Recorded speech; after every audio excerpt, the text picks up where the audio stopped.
मुख्यमंत्री देवेंद्र फडणवीस यांच्या नेतृत्वाखालील महायुती सरकारमधील कॅबिनेट मंत्री धनंजय मुंडे यांनी अखेर राजीनामा दिल्यामुळे महाराष्ट्राच्या राजकारणामध्ये गेले कित्येक दिवस विचारल्या जाणाऱ्या एका प्रश्नाला पूर्णविराम मिळालेला आहे। पण त्याचबरोबर इतरही अनेक प्रश्न निर्माण झाले आहेत।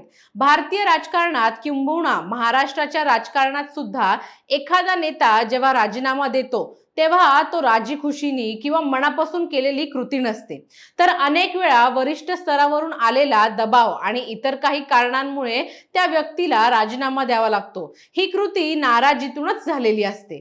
धनंजय मुंडे यांच्या बाबतही तसंच काहीसं झालं। राजीनामा देत असताना त्यांनी वैयक्तिक कारणाचा हवाला दिला आहे।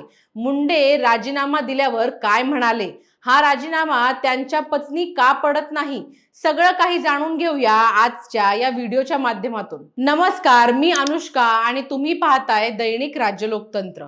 मंगळवारी म्हणजेच 4 मार्च रोजी कॅबिनेट मंत्री धनंजय मुंडे यांनी मंत्रिपदाचा राजीनामा दिला। हा राजीनामा देण्यापूर्वी मस्साजोगचे सरपंच संतोष देशमुख यांच्या खुनाचे फोटो समोर आले होते। त्यानंतर राज्यभरात संतापाचं वातावरण तयार झालेले पाहूनच मंत्री महोदयांनी राजीनामा दिला आहे हे शाळेतल्या पोराला सुद्धा कळेल, पण मंत्री महोदय मात्र ही बाब मान्य करायलाच तयार नाहीत। आरोग्याच्या कारणावरून राजीनामा दिल्याचं धनंजय मुंडे यांनी सांगितलं। महाराष्ट्र विधिमंडळ अधिवेशनाच्या पहिल्या दिवशी मुख्यमंत्री देवेंद्र फडणवीस, उपमुख्यमंत्री एकनाथ शिंदे आणि उपमुख्यमंत्री अजित पवार यांची जी बैठक झाली त्यामध्येच या राजीनाम्याबाबत निर्णय झाला असल्याचंही सांगितलं जात आहे। आता या राजीनाम्यानंतर देखील अनेक नेते व्यक्त झाले आहेत। पक्षाचे प्रमुख अजित पवार म्हणाले की माझ्याकडून अनावधाने एक चूक घडली, तेव्हा मी लगेचच नैतिकतेच्या भावनेतून राजीनामा दिला होता, अशी आठवणही त्यांनी करून दिली होती। तरी सुद्धा धनंजय मुंडे यांनी राजीनामा देण्याची प्रक्रिया लांबवत ठेवली।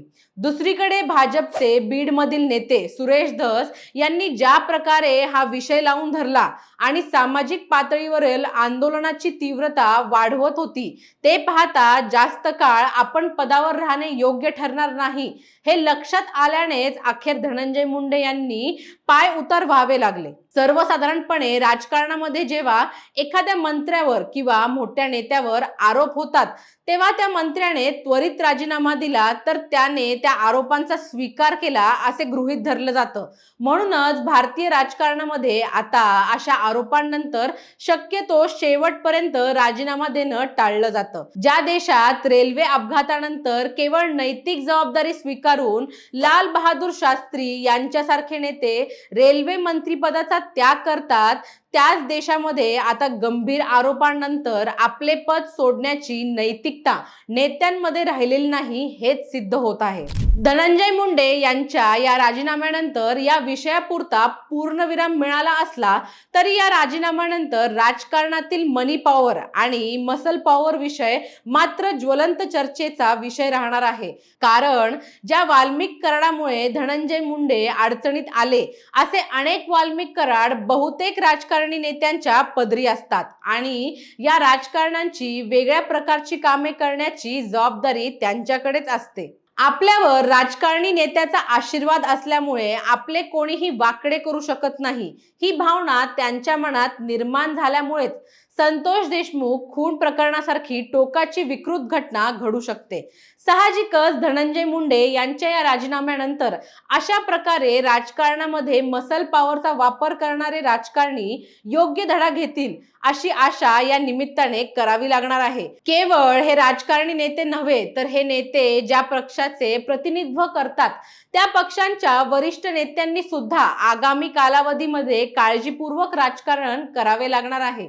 राजकारण्यांच्या दबावामुळे शासकीय यंत्रणा योग्य प्रकारे काम करू शकत नाही अशी भावना सर्वसामान्य नागरिकांच्या मनात निर्माण झाली आहे, हे सुद्धा लक्षात घ्यावे लागणार आहे। धनंजय मुंडे यांनी नाराजीने का होईना दिलेल्या या राजीनाम्यामुळे संतोष देशमुख हत्या प्रकरणाचा सुनावणीला वेग येईल आणि या विकृत खून प्रकरणातील आरोपींना योग्य प्रकारचे शासन केले जाईल ही भावना तरी आता किमान बीडमधील सर्वसामान्य नागरिकांना मनात निर्माण झाली आहे। खरं तर धनंजय मुंडे हे या खुनात सहभागी आहेत किंवा नाही या सगळ्या गोष्टी वेगळ्या आहेत, कदाचित ते खुनात सहभागी नसावेत, पण वाल्मिक कराड आणि धनंजय मुंडे यांचं रक्तापलीकडचं जे नातं आहे हे लपून राहिलेलं नाही. अगदी वाल्मिक कराडला आपण प्रति धनंजय मुंडे म्हणालो तरी चालेल, कारण मुंडे बीडमध्ये नसताना संपूर्ण बीडची यसन कराड यांच्याच हाती असायची, अशी माहिती स्थानिक माध्यमातून समोर आली आहे. यामुळे आपला कार्यकर्ता काय काय करतो याची संपूर्ण कल्पना मुंडेंना नक्की असणार. त्यामुळे त्यांनी वेळीच आपल्या कार्यकर्त्यांना आवरलं असतं तर आज ही वेळ आली नसती. राज्यभरातून वाल्मिक कराड अँड कंपनीला फाशीची शिक्षा झाली पाहिजे अशी मागणी करण्यात येत आहे. ज्या प्रकारे फोटोमध्ये संतोष देशमुख यांचे हाल करण्यात आले, अगदी त्याचप्रमाणे हाल करून या आरोपींना शिक्षा झाली पाहिजे अशी देखील मागणी केली जात आहे. या माहितीबद्दल तुमची काय मते आहेत आम्हाला कमेंट करून नक्की कळवा. आणि जर राज्य लोकतंत्र चॅनलवर नवीन असाल तर चॅनलला सबस्क्राईब करायला विसरू नका. धन्यवाद. दैनिक राज्य लोकतंत्र.